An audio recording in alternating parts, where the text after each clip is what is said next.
So for today's video nga mga ka-hyper, ito na yung gagawin kong pangalawang food cart. So syempre, itong food cart na to ay sa kuya ko. Bale, ito na nga pala ang Chicken Gala 2.0. Halos mabilis ko lang dito magagawa mga ka-hyper dahil may pattern na nga ako nung una sa paggawa ko ng food cart. Ako si JR. Tamad ako pero gusto ko pumaldo. Kaya tara, samahan nyo ako. Let's go!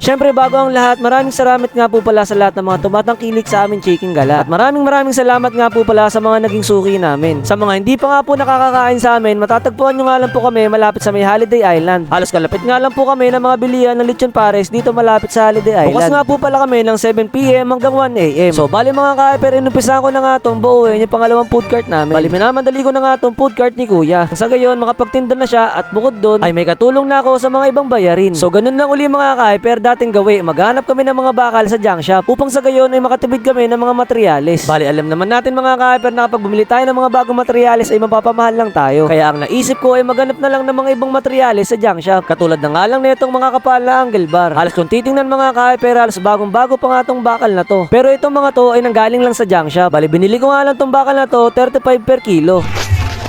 So what up mga ka-hyper, ito yun na naman panibagong video at panibagong food cart na naman na gagawin natin. So ito yung mga materyales yan. Yan. Bobohin na natin yung pangalawang food cart na para kay kuya dahil kailangan na namin gawin to. Kasi kailangan din namin mabayad ng mga ibang utang, diba?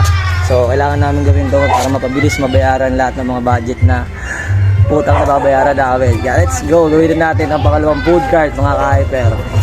At bale, eto na nga mga ka-hyper, bumili kami ng interior at gulong dito sa vulcanizing shop. Halos kapag nabuo lang nga yung food cart mga ka-hyper, halos ito lang yung brand new na makikita nyo sa food cart namin. Bali, bagong rim at rice nga talaga ang binili namin mga ka-hyper upang pangmatagalan talaga itong gagamitin. At pagkatapos mga ka-hyper, mga ilang minuto lang ay tapos nang makabit yung gulong. Habang binibigay ko nga yung gulong kay kuya, nakita niya na nakatutok sa kanya yung camera kaya nagpakit muna siya. Cute yarn. Pagka uwi nga namin mga ka-hyper, dali-dali ko na kagad tinuloy itong paggawa ko ng food cart. Bali, ulitin ko lang mga ka-hyper, hindi ako expert sa paggawa ng mga ganito. Kaya kung meron mang magagaling dito na nanonood sa video ko na to, at kung meron kayong nakita ang mali sa ginagawa ko, ay pagpasensyahan nyo na po. Dahil hindi talaga ako expert sa paggawa ng ganito. Sadyang tamang nood lang din ako sa mga ibang gumagawa nito. Bali maya-maya lang mga ka-hyper, habang ginagawa ko tong food cart ko na to mga ka-hyper, ay binisita tayo dito na nag-iisang Chris Brown ng Pinas. At minsan may pagkatupak, tupakin na bata.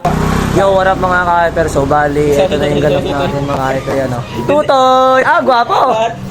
So yun ang mga ka-hyper, di ko na na-videoan yung paggawa ko ng frame nito, pero yan na, andyan na tayo sa moment ng kalahati na.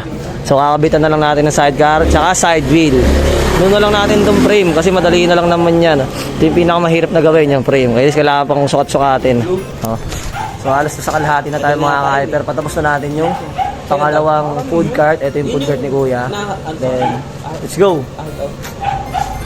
Ano, gabo? Nalakawan ng gamit. Pagkatapos nga mga ka-hyper ay kinabit ko na din tong side wheel. Bali naka-spot pa nga lang yung side wheel na yun mga ka-hyper dahil i-adjust ko pa nga yung sukat nito. Hindi ko din talaga alam mga ka-hyper kung tama nga ba itong pagsukat ko ng ganito. At kahit ganun pa man mga ka-hyper, ang importante ay umaandar tong food cart. So bali mga ka-hyper, tapos na natin yung side wheel kung makikita nyo yan. Wala nang sukat-sukat yan kasi pag nagsusukat nagkakamali lagi. Tawag dyan, tansyahan na lang. So patapos na yung side wheel, ito na yan patong na lang natin dyan yung kalahati na ito. Yan, ito kalahati. At pagkatapos nga mga ka-hyper, ilalagay na namin yung motor sa sidecar. Yo, what up mga ka-hyper? Ito, buo na nga siya mga ka-hyper. Halos kakabit na lang natin siya. Yan tinanggal namin yung bracket sa likuran. Tangin na, sumulpot sa gilid. Yan, tinanggal namin yung bracket kasi hindi kasya doon.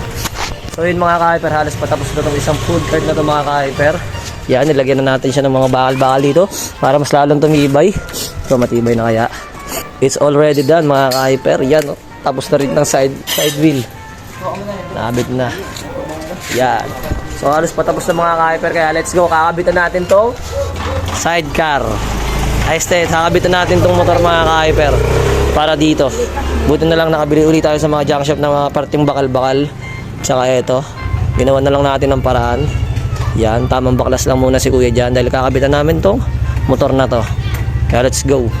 Bale, eto nga mga ka-hyper, kinakabit na namin to ni Kuya upang sa gayon ay matesting na namin tong ginawa ko. Bale, hindi nga talaga ako ganun kagaling gumawa ng mga ganitong mga ka-hyper. Ang importante sa amin mga ka-hyper ay nakatipid kami sa paggawa ng food cart. Dahil kapag nagpagawa talaga kami ng ganitong mga ka-hyper sa may paggawaan mismo ng mga sidecar at tricycle, ay siguradong mapapagastos kami ng malaki-laki. So yun mga ka-hyper, nakabit na natin siya ng maayos. Higpitan na lang natin yung mga tornilyo niya at iti-test drive na natin siya. Yan oh. Ayos naman talaga may tindigan oh. Tayo na wala nang ano yan, magandang sukat-sukat yan, takinar. Tamang tansyahan na lang ng mata yan. Alis patapos na. Let's go! At bale, eto nga mga ka-hyper, excited na nga si Kuya ang patakbuhin tong ginawa kong kulong-kulong. So yun yung mga ka-hyper, testing na natin to. The moment of truth. Hey! The moment of truth. Nakakaangas. All goods. Let's go! Pagkatapos yung patakbuhin ng solo lang siya mga ka-hyper, ay iti-testing namin na tatlo kami dito sa kulong-kulong. Nang sa gayon ay malaman ko kung matibay talaga itong aking pagkakagawa. Naka-full build na. Oo, lahat yan matibay na yan. Tanga. Parang wala nga yun.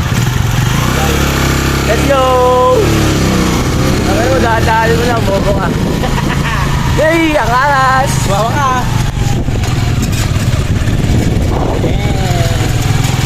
Test drive, test drive. Okay na mo. Ano sa mga bis? Bawa nga ating bigat. Kaya din.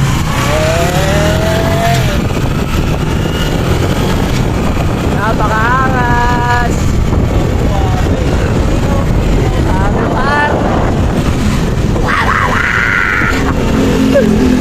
Ang angas par. Ako naman dyan.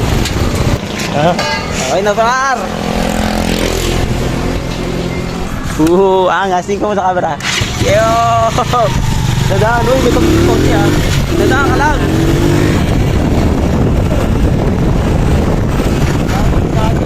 Oo, kalmado lang. Gilid mo.